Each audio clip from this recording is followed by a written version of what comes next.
नमस्कार, TV9 मराठीमध्ये आपल्या सगळ्यांचं स्वागत. मी निखिला. महत्त्वाची बातमी. अकोल्यातील मनसे कार्यकर्ता जय मालोकरचा मृत्यू मारहाणीने झाला असा रिपोर्ट आला आहे. जय मालोकरच्या मृत्यूचा पोस्टमॉर्टम रिपोर्ट आता समोर आलेला आहे. अमोल मिटकरींच्या गाडीवरील हल्ल्यानंतर त्याला मारहाण झाली होती.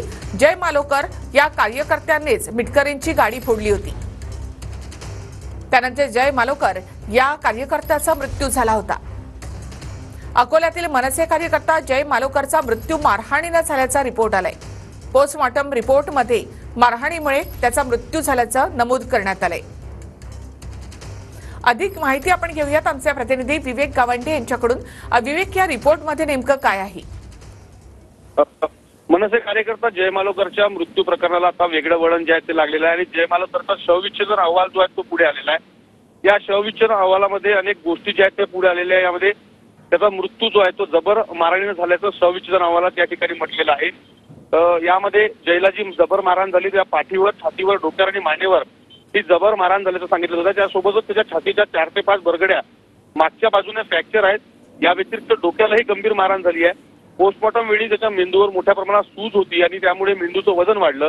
मानेवर जबर मारहाणीमुळे त्याच्या मज्जातंतूंना देखील गंभीर इजा झाल्याचं या संपूर्ण अहवालामध्ये जे ते सांगण्यात आलं. या सर्व गोष्टींमुळे त्याचा शेवटी न्यूरोजेनिक शॉकमुळे मृत्यू झाला असल्याचं म्हटलं आहे. या ठिकाणी जर पाहिलं तर जय मालोकरच्या मृत्यू प्रकरणानंतर अमित ठाकरे आणि राज ठाकरे यांनी सुद्धा त्याच्या कुटुंबियांची या ठिकाणी भेट घेतली होती आणि त्याच्या मृत्यूच्या संपूर्ण प्रकरणाची जी आहे ती चौकशी करण्याची मागणी देखील या ठिकाणी केली होती.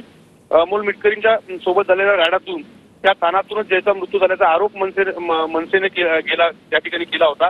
जयच्या मृत्यूनंतर या संपूर्ण प्रकरणाचा अहवाल आता पुढे आल्यानंतर त्याचा मृत्यू जो आहे तो या जबर मारहाणीमध्ये झाला असल्याचा धक्कादायक जो आहे तो खुलासा या शवविच्छेदन अहवालात झालेला आहे. विवेक, यामध्ये जय मालोकरला नेमका कोणी मारहाण केली होती त्या संदर्भामध्ये आता पोलीस काही तपास करतायत का? या संपूर्ण शवविच्छेदनाचा अहवाल जो आहे तो आल्यानंतर आता पोलीस सदर प्रकरणामध्ये कारवाई करण्याची शक्यता आहे आणि यामध्ये त्या पोलीस स्टेशनला हा जो मर्डरचा गुन्हा जो आहे तो त्या ठिकाणी वर्ग करण्यात आले आणि त्या ठिकाणचा पोलीस अधिकाऱ्यांकडनं या पुढील प्रकरणाची चौकशी जी आहे ती केली जाणार आहे. या संपूर्ण घटनेमध्ये कुटुंबियांकडून ज्यांच्यावर आरोप या संपूर्ण संदर्भात केले गेले होते त्यांची सुद्धा चौकशी जी आहे ती पोलिसांकडून या ठिकाणी केली जाण्याची शक्यता आहे. नक्कीच विवेक, पुन्हा एकदा येते तुमच्याकडे.